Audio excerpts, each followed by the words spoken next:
kafara ya wapumbavu ni ipi? Wapumbavu hufikiri kuwa wanamfurahisha Mungu kwa kutoa kitu au jambo la kidini.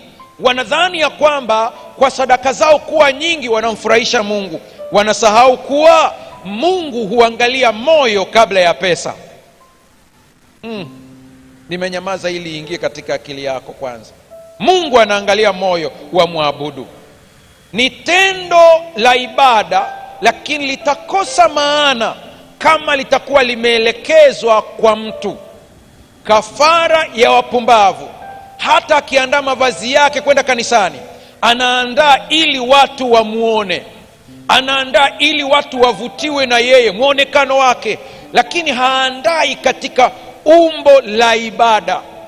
Kabla ya kuandaa mavazi yako kwa ajili ya ibada, jiulize, mtu atakaponiona katika mavazi haya, je, na yeye atakuwa katika mtazamo wa ibada au mtazamo wa muonekano wa nje?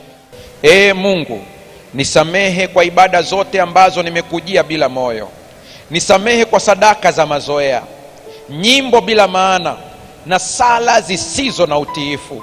Leo naomba moyo mpya, moyo wa unyenyekevu, usikivu na utiifu. Nipe neema ya kukuabudu kwa roho na kweli. Fumba macho yako sasa.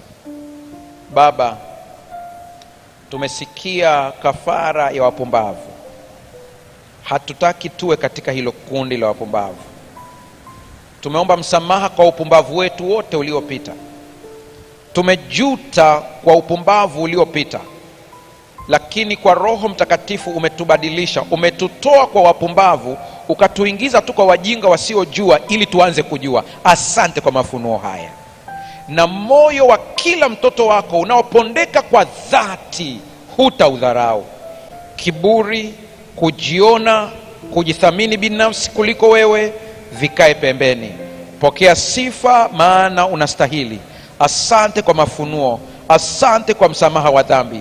Saidie tuje ili kusikia na sio kutoa kafara ya wapumbavu. Na baada ya hapo, kila mmoja ambaye amedhamiria kupokea badiliko akaipate neema hii. Ponya magonjwa yetu wakati wa ibada, ponya mioyo yetu wakati wa ibada. Kwa jina la Yesu Kristo tumeomba na kuamini, amen.